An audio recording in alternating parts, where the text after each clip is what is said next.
Quand Jésus nous demande d'aimer les gens, c'est être prêt à donner notre vie pour eux. Mais comment nous pouvons donner notre vie pour eux si nous ne sommes pas capables de sortir dans les rues de nos villes, si nous ne sommes pas capables d'aller au-delà de nos peurs, au-delà de nos échecs, si nous ne sommes pas capables de prendre notre courage à deux mains et commencer à suivre Jésus? Les miracles, les guérisons, les prodiges, les signes, les gens qui donnent leur vie à Jésus devraient être monnaie courante dans le christianisme. Une question inhabituelle, vous inquiétez pas. Hein. Je voulais savoir si tu n'avais pas une douleur au niveau du genou droit. Non, j'ai pas mal. Non, vous n'avez pas mal. Toi non plus? Non. Ok. Parce que des fois, quand je passe à côté des personnes, je ressens des douleurs ou des choses et juste je m'arrête. C'était juste pour vous dire ça. Ok les filles. Au revoir. Ça va ou quoi? Ouais, nickel. Ça va quoi? Vous êtes d'Annecy? Oui. Yes. Pas vous? Ça fume, parce que moi je suis du cœur d'Annecy. Au cœur d'Annecy. Je viens du sud à la base. Hein, ça s'entend, c'est vrai? Ça s'entend comment l'accent? Bon, voilà, je viens du sud-sud et tranquille, on est venu un peu ici, je suis aménagé ici. Et, je vois qu'il y a beaucoup de jeunes, ça bédave ici, ça fume, hein? Hein? Ouais. Vous êtes en cours par là? Ouais, on est à Berthaud là-bas. Ok, top. Les gars, est-ce qu'on vous a déjà parlé de Jésus? Ah, honnêtement. Justement, c'est ce que j'étais en train de leur dire là, justement, vas-y. Ça, c'est tu fumes du shit, tu fumes de la frappe là, non? Tiens, écoute, moi j'étais un jeune, coke, bédo, Taz, Exta, j'étais dans des grosses teufs, Barcelone, toutes ces choses et tout. Et un jour, non mais réel, on sortait, on faisait des teufs, on fumait les MD, je suis devenu une loque, vraiment. Mais j'étais un teufeur, on vendait, on faisait passer la drogue sur les frontières et tout. Mais un jour, il y a une femme, elle est arrivée et elle a commencé à me parler de Jésus. Écoute, à l'intérieur de moi, je faisais le beau, je fumais avec mes potes et tout. Mais quand je rentrais dans le soir, je faisais le caïn, mais quand je rentrais dans le soir, je levais les yeux, je disais, si Dieu t'existe, mais il y a quelque chose, j'avais une souffrance à l'intérieur de moi. Et tu sais pourquoi je prenais tous ces extas et tout? Parce que j'ai vécu des trucs de fou dans ma vie. Non mais je rigole pas, c'est pas une blague. J'ai envie de vous témoigner ça, parce que je suis pas le jeune, moi, qui a juste fumé des petits joints. Et c'est pour ça que dans la lettre aux Corinthiens, il est écrit, en effet, bien que libre vis-à-vis de tous, je me suis fait esclave de tous, afin d'en gagner le plus grand nombre. Et c'est pour ça que quand j'arrive vers ces jeunes, j'arrive pas avec écrit Jésus, je veux m'adapter à eux, je veux en gagner le plus grand nombre. Je veux employer les mots. Vous voyez, dans ma discussion, j'emploie des mots d'un jeune de quartier, d'un jeune qui fume. Et j'essaye de m'adapter, j'essaye de les gagner, j'essaye vraiment de me faire à eux pour ensuite pouvoir présenter Jésus. Et un jour, cette femme m'a parlé de Jésus, il est mort, ressuscité à la croix. Je fais, écoute, toi et ton Jésus, casse-toi. Ah mais franchement, qu'est-ce que tu veux? Je prends de la frappe, je suis bien, je fume. Si ton Jésus il est meilleur que ton bédo et tout, moi je signe maintenant. S'il est meilleur que ton exta et tout, je signe maintenant. Pourquoi? Je prenais l'exta, mais le lendemain j'étais défoncé, ça me détruisait de l'intérieur. Et je fais écoute, moi je veux bien accepter ton Jésus, parce qu'elle me vendait du rêve sur Jésus.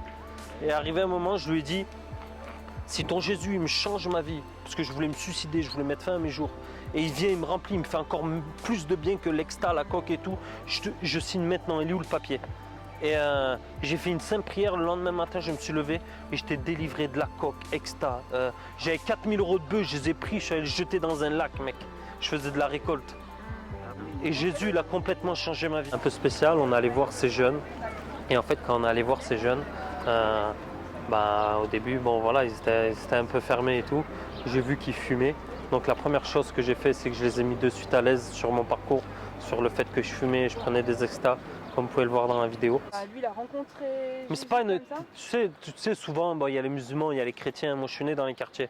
Mais c'est de la religion. C'est ouais, je crois, ouais, je fais le ramadan, ouais, je fais le jeûne, mais derrière, je fume, derrière, je fais n'importe quoi. Je vais au tapin, je vais n'importe où. Moi, je sais pas, c'est vous. Mais nous, on était avec des.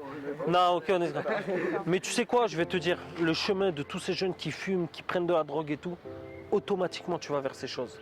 Parce qu'automatiquement, tu as besoin de quelque chose de plus fort, tu as besoin de quelque chose de plus de plaisir, quelque chose qui te mette plus bien. Pourquoi on fume? Parce qu'en fait, à l'intérieur de nous, on n'est pas bien. Et moi, j'ai envie de proposer quelque chose. Je suis cash avec vous. Ouais, franchement, on est là, je suis cash avec vous. Est-ce qu'il y a quelqu'un qui aimerait faire une rencontre avec Jésus dans son cœur? Et en fait, à ce moment-là, mon message, il était clair, il était ciblé. Je ne voulais pas tourner autour du pot. Je lui ai de suite regardé, je lui ai de suite demandé, je te dis honnêtement, est-ce que tu aimerais faire une rencontre avec Jésus? Forcément, tu fumes. Non, au début, souvent quand tu fumes, tu te défoncer, t'es bien avec tes potes. Au début, c'est ça. Et après, il t'arrive un problème dans la vie, t'es avec une fille, elle te sépare ou t'es avec un mec qui te fait du mal. Et là, tout d'un coup, tu commences à fumer parce que ça commence à t'apaiser. C'est ça. Et là, tu commences à rentrer dans un truc. Mais j'ai envie de vous poser une question, les amis. On se connaît pas, mais je vous dis, les amis. Est-ce qu'il y a quelqu'un qui aimerait que je prie pour qu'il puisse vivre une expérience spirituelle avec Jésus? Non, mais la vérité, tu sais quoi, ma mère avait la fibromyalgie, elle a été totalement guérie. Je sais pas si vous savez ce que c'est. Mon beau-père, la fibromyalgie, si tu te lèves le matin, tu as problème à l'épaule, problème au genou, le cerveau, elle pouvait même pas porter ses petits-enfants. Elle est condamnée par les médecins, validité et tout. Bon bref, elle a été totalement guérie, on a prié pour elle. Et ce que j'ai compris, c'est qu'en fait, les gens, ils viennent, ils te parlent de leur religion, ils te parlent de leur Dieu. Moi, j'ai dit, oh les gars ou les filles, j'ai dit, ok, ton Dieu, je veux bien, ok, mais dis-moi en quoi il peut changer ma vie. C'est pour ça que je te demandais, parce que je pourrais te faire une démonstration maintenant que Jésus peut guérir totalement ta cheville, ton genou, totalement sur place. Parce que je prêche pas, je prêche, tu vois, je comprends. Si Dieu, il est Dieu, si Dieu a créé les hommes, les montagnes, la mer, l'Espagne, tout ce que tu veux, arrivé un moment, c'est pas un problème de genou ou un cancer qui va l'arrêter. Mais en fait, ce qu'il y a, c'est qu'il a besoin des personnes comme nous qui arrivent à un moment, prennent leur courage à deux mains, viennent voir les personnes et disent, oh, vous savez quoi, on n'est pas là pour vendre quelque chose. On est là pour vous dire, si vous voulez vivre quelque chose avec Jésus, Jésus, il veut rentrer dans votre cœur, il veut changer votre vie. Et une des choses importantes, quand nous amenons l'évangile, oui, le fait que des gens disent oui à Jésus, ils fassent une petite prière, ça peut être une étape. Mais quand nous voyons dans la Bible est claire. Jésus, et c'est important, si nous croyons que le fait que des gens acceptent Jésus, juste par la parole, pour que les gens soient sauvés de l'enfer, c'est un gros mensonge. Jésus est venu sauver et nous délivrer du péché qui, lui, nous condamne en enfer éternellement. Donc le message de l'évangile est ne pas simplement de croire et d'accepter Jésus, mais d'être délivré, ce qui fait notre prison éternelle. Et ce que j'ai compris, c'est que vraiment ça a changé à l'intérieur de moi, mais quand j'étais avec mes potes, j'osais pas parler.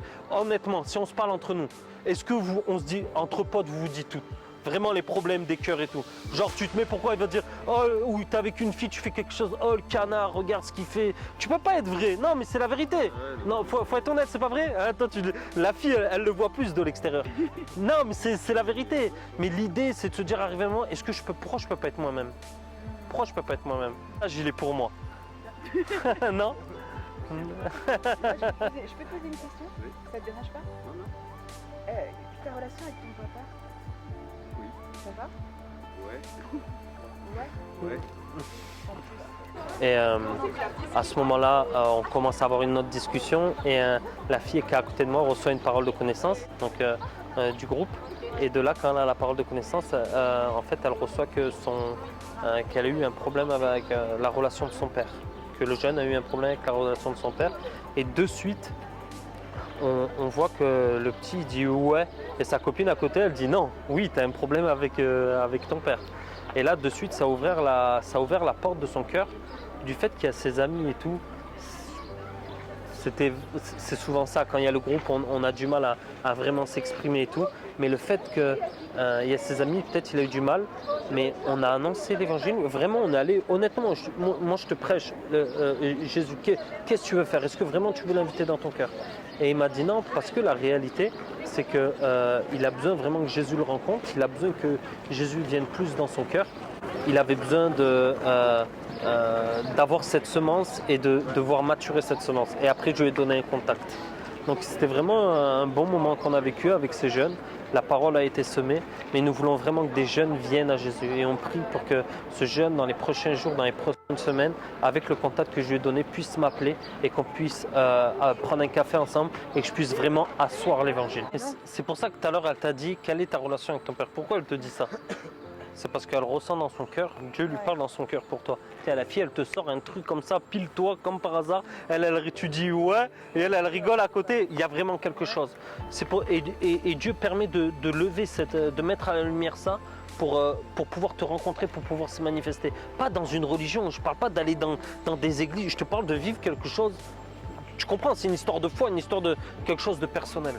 et peut-être il y a tes potes et je peux le comprendre, mais j'ai l'impression que Jésus, il veut te rencontrer et il frappe à la porte de ton cœur aujourd'hui. Et la question que je te pose, c'est est-ce que tu as envie d'inviter Jésus dans ton cœur?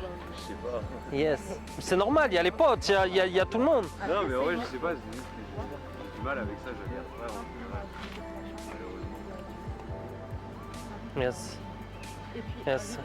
Est-ce que tu aimerais vraiment rencontrer Jésus et l'inviter dans ton cœur et le suivre? C'est une question simple, hein? Là, je sais pas en vrai. Ouais, je pense pas. Hein. Ok, Je pense pas. ok. Parce que j'ai. Bon, faut que je demande. Yes. Mais C'est à Paris, Hein? il était à Paris. Oui, c'est vrai, c'est vrai. Mais du coup, ouais, j'ai du mal. Ok. Mais après, il y a tout ça et tout. Moi, j'aimerais juste te dire un truc. J'ai une page, elle s'appelle Prier dans la rue. Ouais, Tu prends le nom de ça. ouais. Si un jour tu as une question, tu veux aller plus loin, moi je suis là, on boit un café ensemble. Je te promets, Dieu te cherche. Et je suis pas là pour faire des... Mais Dieu veut vraiment te rencontrer et veut vraiment te faire du bien à ton cœur et t'apporter de la paix et de la légèreté. C'est comment ton prénom? Wow, super nom. Mais je suis pas là, on veut pas. Tu comprends ce que je veux dire? On n'est pas là pour. Mais moi, il a changé ma vie. Je peux pas rester et dire ne rien dire. Il a changé ma vie. Il peut changer la vie. Tu comprends? C'est mon témoignage. Mais il veut avoir. Jésus veut rentrer dans ton histoire, mec. Et il veut changer ton histoire. Ce que je te propose, soit prendre mon numéro, soit prendre un rôle. Moi, je prends pas ton numéro. Mais un jour, si tu as besoin, tu fais ce que tu veux. Il y a un contact, mais moi, je prends pas ton. Tu comprends ce que je veux dire? Je veux. Alors moi, Yes. je suis la plus jeune, j'ai 16 ans. Et ça va jusqu'à 18-10. Lucas, Lucas? ouais. 06 13 55. Et voilà. Yes. T'as un nom, mec, de fou. Vraiment, j'aime plaît. Yes, on veut pas vous déranger plus longtemps, hein, les amis. Voilà. Bon. On va vous laisser passer votre après-midi, les amis. Hein? Voilà. J'espère que vous avez été bénis. Ciao, ciao.